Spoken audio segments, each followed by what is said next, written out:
बता रहा था मैं। हाँ, तो प्रहलाद जी को आप सामान्य मत समझेगा। कभी अवसर मिलेगा ना तो केवल 2-3 दिन 4 दिन केवल प्रहलाद जी के विषय पर चर्चा करेंगे। इतना सुंदर ज्ञान उपदेश देते हैं प्रहलाद जी। एक भक्ति पथिक को उन उपदेशों को सुनना चाहिए। अभी अभी मेरे मन में आया तो मैंने वो भाव खोला। श्री प्रहलाद जी महाराज भागवत जी में एक बात कहते हैं, बहुत ध्यान से सुनिएगा कि मत न कृष्णे परत स्वतो वा मिथोभिपेत्य गृह व्रतानाम् अदांत गोभे वशताम तमिस्त्रम पुनः पुनश्चर्वित चर्वणाना। प्रहलाद जी क्या कह रहे हैं, बहुत ध्यान से सुनिए।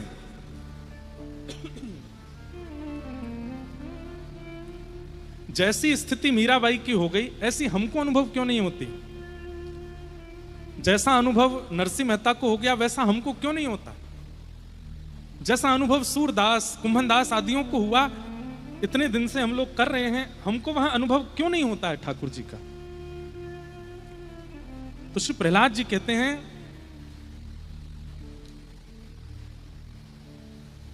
मतिर न कृष्णे परतः स्वतो वा। आपके चाहने से आप कृष्ण से प्रेम नहीं कर सकते। आप चाह लो मन में कि मुझे वृंदावन बिहारी लाल से प्रेम हो जाए, राधा रमण जी से प्रेम हो जाए, राधा वल्लभ जी मुझको अच्छे लग जाएं, श्याम सुंदर सदा हमको प्यारे रहें, हम उन्हीं के रहें, वो हमारे रहें। प्रहलाद जी कह रहे हैं आपके चाहने से नहीं हो सकता ये, आप कितना भी चाह लो। और फिर प्रहलाद जी कहते हैं किसी के बताने से या किसी की कथा सुनने से या किसी का सत्संग करने से भी कृष्ण आपको प्रिय लगने लग जाए, ये भी संभव नहीं है। तो इसलिए जो हम लोग बहुत कभी कभी भूल जाते हैं कि देखो हमारी कथा सुन के इनको कृष्ण भक्ति हुई, हमारी कथा से इनको वृंदावन प्रिय लगने लगा, किशोरी जी प्रिय लगने लगी। प्रहलाद जी ने हमारे इस अहंकार पर पानी डाला है। प्रहलाद जी कहते हैं ना तो अपनी इच्छा से कोई कृष्ण से प्रेम कर सकता है, ना किसी के बताने पर, किसी के सुनाने पर, किसी के सत्संग से कोई कृष्ण से प्रेम कर सकता है। तो बोले फिर वो कृष्ण से प्रेम होता कैसे? बोले कृष्ण प्रिय लगने लगे उसके 2 ही कारण हो सकते हैं। कौन कौन से? बोले पहला, कृष्ण को आप भा जाओ, उनको आप भा गए। सब लोग इधर देखिए, ध्यान से सुनिए। हमारा भैया ये वाला कूलर बंद करा दो, ये पहले बंद कराया तो फिर कुछ चालू कर गया, इसको कर दो। बहुत आवाज में हमको कथा कम हो पाती है। अभी आवाज आप लोगों फिर कूलर नहीं मिलेगा तो कैसे सुनोगे कथाएं? इतनी एसी कूलर में भी कई लोगों के पंखा ही चल रहे हैं अभी भी, लेकिन थोड़ी शांति रहती है तो हमको और सुख मिलता है कोई भाव कहने में। हमको भले ही गर्मी लगे, हमको कथा में बैठने के बाद गर्मी का अनुभव नहीं होता, बीमारी का अनुभव नहीं होता, खांसी जुकाम कुछ नहीं लगता। कथा में तो बस लगता है कथा का अपना भाव प्रस्तुत करें। ऐसे ही आप लोग भी ध्यान से सुनोगे तो आपको जरूरत नहीं पड़ेगी, सारे पंखे बंद हो जाएंगे तब भी कथा सुन लोगे आप। लेकिन सब बंद नहीं होंगे, हमको भी 6 दिन और करनी है कथा। आप लोग ऐसा मत सोचना एसी बंद करा देते हैं महाराज जी, ऐसे कोई कथा सुनी जाती है? हम अपना ही करवा रहे हैं, इसलिए आप लोग सुनो। प्रहलाद जी कहते हैं ना तो आपके चाहने से आपको कृष्ण प्रिय लग सकते हैं, ना किसी के बताने से आपको कृष्ण प्रिय लग सकते हैं। केवल 2 साधन हैं जिनसे कृष्ण प्रिय लग सकते हैं। पहला साधन कि ठाकुर जी को आप भा गए। अब यहां बैठे सब लोग सोच रहे होंगे कि हम वृंदावन जाते हैं, राधा रमण जी जाते हैं, राधा वल्लभ जी जाते हैं, बरसाने जाते हैं, कथा सुनते हैं, इसका मतलब हम ठाकुर जी को भागे। नहीं, अभी भी असमंजस है। ऐसा हो सकता है कि आप किसी की वाणी सुन करके उनसे प्रेम कर रहे हो, या किसी के बताने से, या किसी के कहने से, या अपने मन से जबरदस्ती प्रेम कर रहे हो। ठाकुर जी शायद अभी भी आपको चुने ना हो। ठाकुर जी का प्रेम चित्त में तो 2 ही कारण से प्रकट हो सकता है। पहला, ठाकुर जी को आप भा जाओ, और दूसरा कारण इतना सुंदर बताते हैं श्री प्रहलाद जी महाराज। क्या कहते हैं? प्रहलाद जी कहते हैं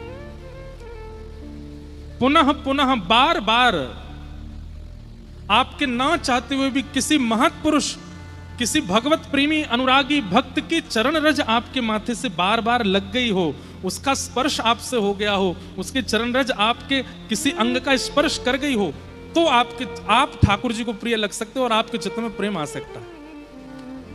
हम सामान्य बात नहीं कह रहे हैं, बहुत बड़ी बात कह रहे हैं। प्रहलाद जी कह रहे हैं, इसलिए ध्यान से सुनो। प्रहलाद जी कहते हैं, मुझे किसी ने प्रवचन नहीं सुनाया, मुझे ठाकुर जी प्रिय कैसे लग गए।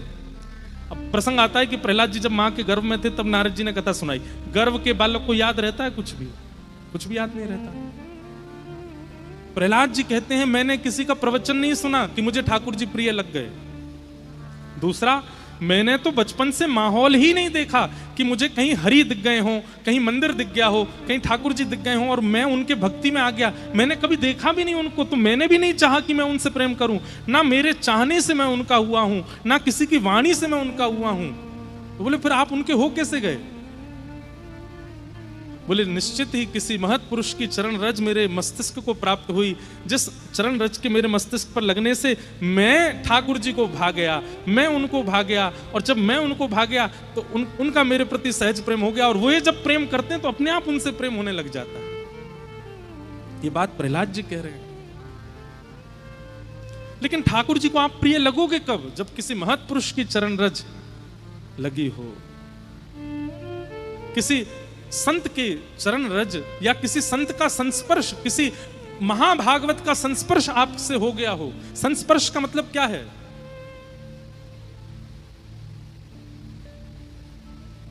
उसकी चरण रज प्राप्त हो गई हो, उसके प्रसाद का कोई कण प्राप्त हो गया हो, या उसने दृष्टि भर के आपको देख लिया हो और उसके मन में यह बात आ गई हो कि आपके चित्त में प्रेम आ जाए, तो उसके चाहने से आपके चित्त में वो प्रेम आ जाएगा, तो ठाकुर जी आपसे प्रेम कर लेंगे।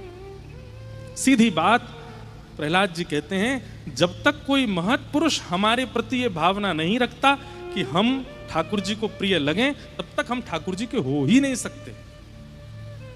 चाहे कोई कितनी कथा सुन ले, चाहे कोई कितना मन बना ले, निश्चित ही कोई महत् पुरुष हमारी ओर दृष्टि करके ये भाव रख लेता है, इसको ठाकुर जी प्रिय लग जाएं, ये कितना अच्छा है, इसको ठाकुर जी मिल जाए, उसी से ही कृपा होती है, उसी से ही ठाकुर जी मिलते हैं। प्रसंग आता है कि सूरदास जी एक बार गिरिराज जी के दर्शन करने जा रहे थे। एक व्यक्ति रहता था गोवर्धन में, वो कभी दर्शन नहीं करता था ठाकुर जी के, केवल बोलता था गिरिराज जी इतने सुंदर हैं, श्रीनाथ जी का श्रृंगार इतना अच्छा है, पोशाक इतनी अच्छी है, अच्छी अच्छी बातें बना बना करके प्रवचन करता था, हजारों लोग सुनते थे, लेकिन स्वयं कभी दर्शन नहीं करता था। सूरदास जी के मन में आया कि खुद तो दर्शन करता नहीं है, केवल दुनिया के प्रति एक मोह प्रकट करने के भाव से प्रवचन करता है। एक दिन सूरदास जी ने मन बनाया कि इसको मैं लेके जाऊं, बड़ी कथा है। सूरदास जी ने एक दिन उसका हाथ पकड़ा, बोले चल श्रीनाथ जी का दर्शन करने चल। तो कहते हैं कि वर्षों तक दर्शन नहीं किए उसने, और वर्षों बाद जब सूरदास जी उसको लेकर के मंदिर पहुंचे तो श्रीनाथ जी मंदिर में बोल पड़े, वाह वाह वाह वाह वाह, याकू देखवे के काजे में तो बहुत दिनांते तरस रहे हो, आपने अच्छो किया सूरदास जी जो याकू लिया है। सूरदास जी बोले, जय जय, ये कभी आपको प्रेम भर के देखता भी नहीं है, कभी आपका दर्शन करने भी नहीं आता, केवल संसार को अपनी ओर आकर्षित करने के लिए बनावटी चर्चाएं करता है मंच पे बैठ करके। और आज इसको मैं खींच के जैसे तैसे मंदिर लेके आया तो आपने इसको इतना ऊपर चढ़ा दिया, आप बोल रहे हो कि मैं इसके दर्शन के लिए तरस रहा था। ऐसा कौन सा गुण देख लिया आपने इसमें। तब ठाकुर जी कहते हैं, मैंने या में कोई गुण ना देखो, तो फिर बोले तुमने मन बना लिया था कि इसको श्रीनाथ जी के दर्शन करवाने हैं, इसलिए तब से मैं भी प्रतीक्षा कर रहा था ये मेरे सामने आएगा कब। सूरदास जिसको मेरे सामने लाने के लिए बेचैन हो रहा है, मैं भी तो देखूं वो कौन है। इसकी योग्यता नहीं है, लेकिन तुम चाहते थे, इसलिए मेरे को इसके दर्शन की अभिलाषा थी। समझ में आई बात। प्रहलाद जी इस बात का स्पष्टीकरण कर रहे हैं, अरे दैत्य बालकों, मैं तो ऐसे कुल में ही नहीं जन्मा हूं कि मुझे ठाकुर जी प्रिय लगे। मैंने तो कभी कथा सत्संग प्रवचन सुना ही नहीं कि मुझे ठाकुर जी प्रिय लगे। तो फिर वो प्रिय लग कैसे गए। क्योंकि नारद जी ने मन बना लिया है कि मुझे ठाकुर जी मिले, इसलिए मुझे वो प्रिय लगते हैं। कोई महत्पुरुष, कोई भगवत जन, कोई श्रेष्ठ जन जब मन बना लेते हैं आपके प्रति कि आपको ठाकुर जी मिले, वो तभी मिलते हैं। इसलिए भैया श्री गुरु चरण सरोज रज, संत जनों की चरण रज को माथे से लगाते रहो और उनसे केवल एक ही याचना किया करो, आपके मन में ये भावना उत्पन्न हो जाए कि हमें ठाकुर जी मिल जाएं। आप विचार कर लेंगे तो हमको ठाकुर जी मिल जाएंगे, इसलिए प्रार्थना है। अच्छा, एक और बात, ये निवेदन भी नहीं करना सब जगह जा जा करके आप रोने लग जाओ, महाराज जी आप मन में सोच लो कि हमको ठाकुर जी मिल, ऐसा नहीं। तो एक होता है जिद करके प्रॉपर्टी अपने नाम कराना, और एक होता है कि अपने व्यवहार से, अपने स्वभाव से, अपनी क्रिया से माता पिता का मन मोह लिया, तो माता पिता के मन में आया कि भाई पूरा हिस्सा इसी को देना चाहिए, और उन्होंने बिना कुछ कहे पूरे दस्तावेज पर नाम लिख दिया, बोले सारी प्रॉपर्टी तेरी। ठीक वैसे ही वैष्णव जनों को, ब्रजवासी जनों को, संत जनों को, भक्त जनों को अपनी क्रिया से, अपने स्वभाव से, अपने विचारों से, अपनी योजनाओं से इतना प्रसन्न कर दो कि वो आपकी ओर और आपके विचार और क्रियाओं को देख करके उनके मन में अपने आप आ जाए, ये इतना अच्छा है, इसको ठाकुर जी कभी मिल जाए। ये विचार उनके चित्त में आ गया, उसी दिन ठाकुर जी मन बना लेंगे मोह याते मिलनो है। क्यों? क्योंकि एक रसिक ने मन बनाया कि मैं याते मिलूं। ये बात कौन कह रहा है? प्रहलाद जी। कितनी ऊंची बात है। ठाकुर जी से भी प्रार्थना नहीं करनी है, किशोरी जी से भी प्रार्थना नहीं करनी है, किसी से प्रार्थना नहीं करनी, बस कथाएं सुन के, सत्संग सुन के अपना निर्माण ऐसा कर लो कि कभी कोई महान भक्त आप पे रीझ जाए। ठाकुर जी रीझ है ना रीझ है चलेगो, कोई भक्त रीझ जाए वही तो काम है जाए। वो संत चरण रज। गोस्वामी तुलसीदास जी की कल जन्म जयंती थी। गोस्वामी तुलसीदास जी को राम जी मिले, ये बात तो सबको पता है। स्वयं श्री हनुमान जी महाराज उनकी रक्षा में रहते थे कि कोई इन पर आंच ना आ जाए। स्वयं देवादिदेव महादेव काशी विश्वनाथ इतना प्रेम करते थे गोस्वामी तुलसीदास जी से। लेकिन कभी गोस्वामी तुलसीदास जी के जीवन चरित्र को आपने देखा? उनका जीवन कैसा था, उनका भाव कैसा था? एक प्रसंग आता है, एक बार गोस्वामी तुलसीदास जी वृंदावन आए, तो वृंदावन में श्री भक्तमाल ग्रंथ के निर्माण का भंडारा चल रहा था। श्री नाभा गोस्वामी जी ने भक्तमाल ग्रंथ की रचना करने के बाद जरा भंडारा किया वृंदावन में। उसमें भारतवर्ष के सब संत आए, उसमें फिर गोस्वामी तुलसीदास जी भी आए। तो जैसे आप सब लोग इतनी संख्या में बैठे हैं, ऐसे ही गोस्वामी जी भी आए, तो इतनी संख्या में भीड़ बैठी थी, तो पीछे ही बैठ गए, सबसे पीछे बैठ गए गोस्वामी तुलसीदास जी महाराज। कहते हैं कि जब सामग्री परोसने का समय आया तो खीर परोस रहे थे सबको।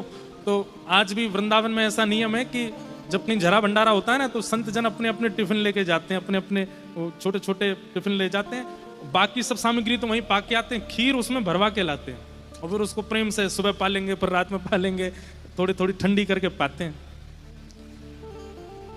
तो खीर परोस रहे थे, सब अपने अपना बर्तन आगे करके उसमें खीर ले रहे थे। वहीं गोस्वामी तुलसीदास जी के पास जब खीर परोसने वाले पहुंचे, उन्होंने कही कहाँ है तुम्हारा बर्तन, कहाँ है बर्तन लाओ। तो गोस्वामी जी के पास तो बर्तन था नहीं। सोचने लगे क्या करें, अरे जल्दी करो भाई, अपना बर्तन आगे करो। तो कहते हैं कि गोस्वामी तुलसीदास जी ने देखा कि इतने रसिक संत जन वहां बैठे, उनके सबकी पादुकाएं बाहर उतरी हुई हैं। उनमें किसी महापुरुष की पादुका जूते की आकृति में थी, उसमें थोड़ा अवकाश था। तो वही पादुका लेकर के आए और आगे करके बोले इसमें दे दो खीर, या में कर दो। तो जो खीर परोस रहे थे वो गुस्सा हो गए, अरे पात्र नहीं लेके आए हो, और ये क्या किसी महाराज की जो पादुका उठा करके कह रहे हो इसमें दे दो। तो कहने लगे नहीं भैया हमको इसी में ही दे दो, हमको इसी में ही पान करना है। अरे ऐसे कैसे दे दें, इसमें ये अपवित्र है, ये ऐसा। अरे नहीं नहीं ऐसा मत बोलिए, इस जूती का कितना बड़ा सौभाग्य है। एक तो ये व्रजरज में रही है, 24 घंटा ब्रज की रज इसको लगती रहती है, वो ब्रजरज जिसमें श्री कृष्ण श्री किशोरी जी अपने अपने निरावृत चरणों से विचरण करते हैं, वो ब्रजरज इसको अंकित कर चुकी है। दूसरा, कोई महापुरुष इसको धारण करता होगा, उसके चित्त में प्रिया प्रियतम विराजमान होंगे, वो प्रिया प्रियतम को विराजमान करके चलता होगा, नीचे से ब्रजरज लगती होगी, ऊपर से उस महापुरुष की चरण रज लगती होगी। ये तो महापवित्र, इससे पवित्र पात्र तो हो ही नहीं सकता। अब तो मेरी भी हट है कि मैं इसी में ही खीर पीऊंगा। गोस्वामी तुलसीदास जी। ये बात दूर खड़े श्री नाभाजी सुन रहे थे, जिन्होंने भक्तमाल की रचना की। और ये देखते ही उन्होंने चरणों में प्रणाम करके कहा, आप ऐसे ही गोस्वामी तुलसीदास नहीं है, आपको ऐसे ही राम जी मिल नहीं गए, ऐसे ही हनुमान जी 24 घंटे आपके साथ नहीं रहते हैं, ऐसे ही काशी विश्वनाथ आपकी रक्षा में तत्पर नहीं रहते हैं। आपका भाव संतों के चरण रज के प्रति, आपका भाव वैष्णवों के प्रति जो है ना गोस्वामी जी, इसी के कारण राम जी आपके हो गए, राम जी आपको प्राप्त हो गए। और उसी समय नाभा जी ने भक्तमाल में जितने भक्त हैं उन सबको तो पुष्प का दर्जा दिया, और श्री नाभा जी को सुमेरु, श्री गोस्वामी तुलसीदास जी को सुमेरु का दर्जा दिया। तो माला में खूब सारे पुष्प होते हैं, लेकिन जो मध्य में बीच में होती है माला, नीचे की तरफ जो मुख्य माला होती है, मुख्य पुष्प होता है, उसको सुमेरु बोलते हैं। सुमेरु का दर्जा किसको दिया? गोस्वामी तुलसीदास जी। इन जैसा भक्त नहीं हुआ। हमारी बात को बहुत ध्यान से सुन लीजिए। ठाकुर जी को रिझावे में मत लगे रहो, पूरा जीवन निकल जाएगा आपको, नहीं रिझेंगे वो। अगर रिझानो है तो कोई वैष्णव को रिझाओ, कोई रिझानो है तो ब्रजवासीन को रिझाओ, रिझानो है तो कोई भगवत भक्त को रिझाओ। वो यदि रीझ गए आपसे तो ठाकुर जी को रीझनो पड़ेगा, और कोई उपचार है नहीं ठाकुर जी के पास। और इस बात का प्रमाण स्वयं श्री प्रहलाद जी महाराज कह रहे हैं कि मत न कृष्णे परतस्वतो वा मिथो विपद्ये त्रिगृहै व्रतानाम् आदांत गोभे विशतां तमिस्त्रम् पुनः पुनश्चर्वित चर्वणा।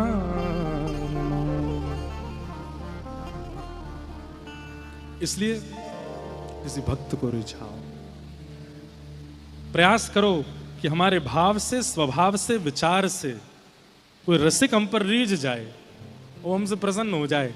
और वो प्रसन्न हो गया तो ठाकुर जी को प्रसन्न होना पड़ेगा, ठाकुर जी को रीझना पड़ेगा।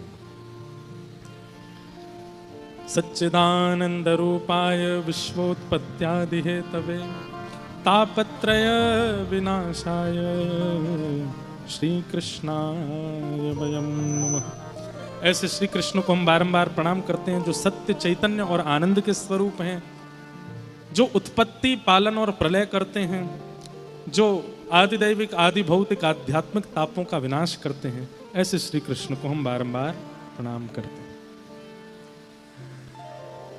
अब यहां से कथा इस प्रकार है कि नैमिषारण्य क्षेत्र में 88,000 सौनिकादि ऋषि मानव कल्याण के लिए यज्ञ कर रहे थे, लेकिन उस यज्ञ से मानव कल्याण होना नहीं था। तभी वहां सूत जी का आगमन हुआ, और एक विद्वान को देखकर के सब ऋषियों ने मन में विचार किया कि मानव कल्याण का साधन इनसे पूछते हैं कि कैसे होगा। बंधु, एक बात बताइए, कल्याण इज इक्वल टू क्या? आप कल्याण किसको मानते हो? हम बताएंगे नहीं, अपने आप पूछिएगा और आज जाकर के चिंतन कीजिएगा कि कल्याण है क्या, हमारा कल्याण किस में है। अब 2-3 उत्तर मुझे पता है जो सबके चित्त में आने वाले हैं, वो मैं यही बता देता हूं। पहला, हमको ठाकुर जी मिल जाएं, ये हमारा कल्याण है। दूसरा आपके चित्त में आएगा, सब छोड़ छाड़ के ब्रज का वास मिल जाए, इसमें हमारा कल्याण है। तीसरा आपके चित्त में आएगा, हमारे घर में सब वैष्णव हो जाएं, सब किशोरी जी के उपासक हो जाएं, इसमें हमारा कल्याण है। मूल कल्याण कहते किसको है? हमारा कल्याण, हमने पहले कई कथाओं में इसका उत्तर दिया है। मानव कल्याण है क्या, इस पर विचार करो। अब एक तो इतनी संख्या में हो आप कि हम आपको टेस्ट भी नहीं दे सकते कि कल लिख के लाना, और कितनों का पढ़ूंगा मैं, किस किस का पढ़ूंगा। लेकिन फिर भी आप लोग अपनी परिभाषा लिख के लाना कि मानव कल्याण किसे कहते हैं, मानव का कल्याण किस में है। अब इसमें कई उत्तर और भी आ रहे हैं मेरे मन में। कई लोग सोचेंगे दूसरों की सहायता करना इसको कल्याण कहेंगे, गरीब लोगों की सहायता करना इसको कल्याण कहेंगे। आपको पता है ये सब रावण भी करता था। ये सब कंस भी कर देता था, ये सब हिरण्यकश्यप भी कर लेता था। इसलिए कोई एक ऐसा ठोस उत्तर लिख करके लाइए कि मानव कल्याण कहते किसको है, हमारा कल्याण है किसमें। और यदि कोई उत्तर समझ में ना आ रहा हो तो 7 दिन कथा सुनना, इसमें उत्तर मिलेगा कि कल्याण कहते किसको है, कल्याण है क्या। तो मानव कल्याण के लिए सौनकादि ऋषि तप कर रहे थे, लेकिन तभी सूत जी का आगमन हुआ और सूत जी से सौनकादि ऋषियों ने ये प्रश्न किए और प्रश्न करते हुए कहा कि भगवान, श्रेयसाम यद भवेत् श्रेय पावनानां च पावनम कृष्ण प्राप्ति करम सस्व साधनम तद्वदाधुना। क्या प्रश्न किया? श्रेष्ठ से श्रेष्ठ, पवित्र से पवित्र और जल्दी से जल्दी कृष्ण प्राप्ति का साधन क्या है, कृपा करके हमको बताओ। सौनकादि ऋषियों ने क्या प्रश्न किया? श्रेष्ठ से श्रेष्ठ, पवित्र से पवित्र कृष्ण प्राप्ति करने का साधन क्या है, कृपा करके हमको यह बताओ। सूत जी महाराज प्रश्न सुनकर के आनंदित हो गए और आनंदित होकर के बोले कि हे सौनकादि ऋषियों, आपने जो प्रश्न किया है ये बहुत उत्तम प्रश्न है। भगवत प्राप्ति का आपने साधन पूछा है। भगवत प्राप्ति का साधन इस पूरे ब्रह्मांड में केवल एक है। बोले क्या? तब कहते हैं तालव्याल मुखग्रास त्रास निर्णास हेतवे श्रीमद्भागवतम